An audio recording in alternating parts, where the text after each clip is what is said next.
Hi everybody, I'm back in bed. Got back from the dental surgeons, and believe it or not, we didn't get lost. Yay, Mom! We had Google Maps. That really helped. And I talked to him, and I actually found a few things out. I am getting dental implants. Now we just have to figure out how much I have to pay versus how much the government's going to pay. So we're working on that part. And then I will have to go to St. Louis, which is my closest big town, which is about 45 minutes away. My sister will drive me. And it'll be a same-day procedure. They're going to put the screws and stuff in. And the reason I can't eat meat isn't the COVID. It has a lot to do with my stomach and the lack of teeth. Because as you guys know, I really struggle with those dentures. I can't really eat with them. They blister my gums to high heaven. They're not usable. And so I've been eating for a couple of years now with just what I could gum down. You know, even if I'm going to eat, like, one of my favorite snacks is potato chips, but I have to smash them between my fingers to turn them into crumbs before I can put them in my mouth to eat them. And he said the reason why I'm having so much trouble with the meat is because I can't chew. He said he sees it all the time. And he said that's probably why he and both Dr. Farmer agree that my weight's going up because of the soda I'm drinking. And he said he sees a lot of people using things like nutrient shakes or soda when they can't get in their nutrition. It's another form of being, having problems with malabsorption and then not getting in nutrients that I desperately need. So, Mom, on the way home, got me a couple of soft taco supremes, and we were going to see if I could eat the ground beef. And I ate one and a half. I was really hungry. And it tasted funny because I haven't had ground beef in so long, but it did taste good, and I was able to eat it. So far, no dumping syndrome, so that's what the doctor suggested. Anything that's cut up really fine or pulverized, like sloppy joes or pulled chicken or stuff like that, will be easier for me to get my protein in, because I can't use protein shakes until we get the implants. But I told you I'd take you through the process. So once we got there early. If you're going to go to a new doctor's office, try to get there a minimum of 15 minutes to 30 minutes early. If you're too early and you still get all the paperwork done, normally the doctor's office will try to get you in sooner. And that's what happened here. They took some x-rays. They retook a bunch of x-rays. Didn't charge me for them. It was their fault. They said that there was a fault in the computer, so they just took a new set. They really liked Archer, and the exam room itself was really big, and so I put Archer in a far corner. Well, he decided he could sense I was upset because I have anxiety disorder. I don't like strangers. It really wigs me out. And so he stood up and came over to my chair, the exam chair, and laid directly behind it the whole time. And it was so much easier for me to stay calm with him in that close proximity. So I was able to stay calm. We talked about what he saw on the x-rays and the scan, because they did a scan too. And he said my sinuses are impacted because when they pulled those last teeth, the body just kind of filled in the holes.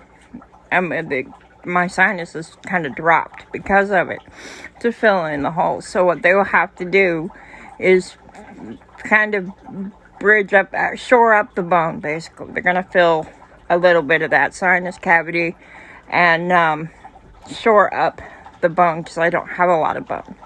The biggest problem he had with me getting permanent implants, say hi Archer, is he said it would make because I don't have bone back here, a lot of bone or hardly any bone back here, their nerves are really going to be involved, but he didn't want my lips to go numb.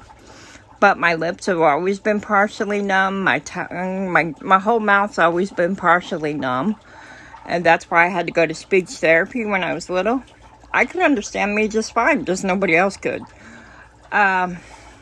So we decided that since that won't change anything, the nerves being involved won't change anything because I don't feel a lot of my mouth anyway.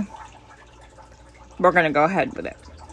I might have to pay, take a couple of months to pay 90% of my check every month to get whatever my part is, but they said they're going to try to get that down as low as they can. It's not the screws that are the big finance. It's the actual teeth themselves. They're made differently. They're made of a harder material. Some are even made of titanium. So once that hurdle's achieved, my sister will Mom will probably ride along too, but my sister will drive in St. Louis. My mom and I both get wigged out by St. Louis, but neither one of us are comfortable up there. And my sister, she's fine. I'm a country bumpkin. She's a city. She can zoom around in the city, don't bother. So since Christy has a taxi service, I'm going to pay her to take me up there. She doesn't have a contract with Medicaid yet. So we're just going to pay Christy to take me, if she even charges, which, knowing my sister, probably not. It's the same day procedure, in and out the same day. So that's the next step after we figure out the finances. He wanted to do a anchor instead in the bottom and just have a lower denture that I could take out. But I told him I really don't want to do that. I already have trouble on my left side because of that mini stroke. And if I can't get them out, I don't want to have to go, hey Mom, take out my teeth every day. Mom's not always going to be around. I need to get my health straight now while I have the help, so that when I get older, I'm independent. On the house repair front, Mom brought up a point that I had forgotten. With this whole government issue with the funding and the shutdown, that's why they haven't come yet to do the weatherization. They were hoping to get it done before the winter hit. Well, it doesn't look like that's going to happen. Everything's been pushed back, so Mom and I are thinking next year to get most of the repairs done around here, which is fine. But after that's done, we'll have new flooring, new appliances in the kitchen, new setup in the bathroom. That's going to be a lot safer for me. After a whole bunch of things are going to have to go on this winter. I got to get my teeth paid for. I want to get some bills paid. I want to start saving money, just have a nest egg rainy day fund. That's a really good idea. Even if you're on a limited income. My grandparents told me one time, my grandpa, he said, Joe, even if it's $10 put back, that's $10 you didn't have before. And if something happens, that $10 could be the difference that you need. And I never really, when I was younger, because everybody seems to be reminding me I'm creeping up on 50. I'll be 48 in November. That I never saved when I was younger. I didn't have the opportunity. But now I do. So now I want to get a little bit of savings so that if something does happen, I can help out more. And I'm so excited about having permanent teeth. The care instructions, these are going to be what they call hybrid dentures. I know I'm bouncing around on topics. I'm going on 3 days with hardly any sleep because of a backache. But they will be, every 6 months I'll go into the dentist. They'll be unscrewed, cleaned underneath, screwed back in. And I'll brush and floss and use a water pick. I'll be normal. And he said they'll look really good. And I told him, I said, I'm not here for the looks. I'm here for the nutrition.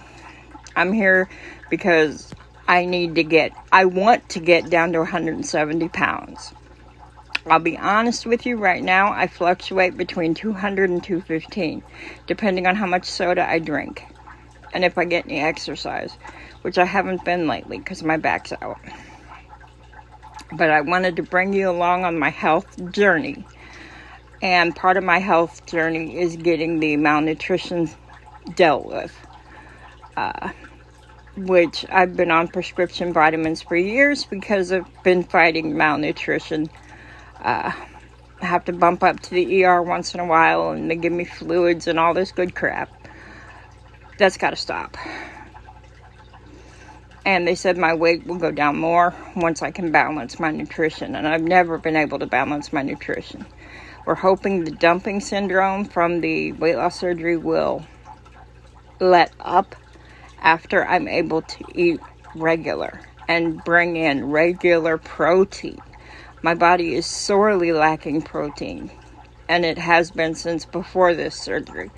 So that's what drove me to the dental surgeon, because I'll be honest, I hate new people. I like people. I am a people person, but I'm afraid of new people. It's a whole big thing inside my head. And so I almost canceled this. Plus, if someone says, like for example, if mom said, oh, I hate driving long distance in this van because, well, for us it was long distance, a couple towns over. But she said, she's a little leery of the van. It's old and it just got repaired and it needs a couple more repairs. And I almost canceled it because I felt like she didn't want to take me. I felt like I was a burden. And that is mental illness. That is an abusive past. That has got to stop. But I'm a human being. I learn, I grow. And I want to show you the good, the bad, the ugly. And it was a real struggle the last 3 days to keep this appointment, which is part of the reason I didn't get much sleep. I was having nightmares. Because I was so upset and so anxious. Mental illness is real, but that doesn't mean it has to take over your whole life. I just have to learn and grow. And part of that is forcing myself to do what's best for me right now, which is the dental surgeon. I hope everyone has a nice day. And say hi in the comments. Bye, guys.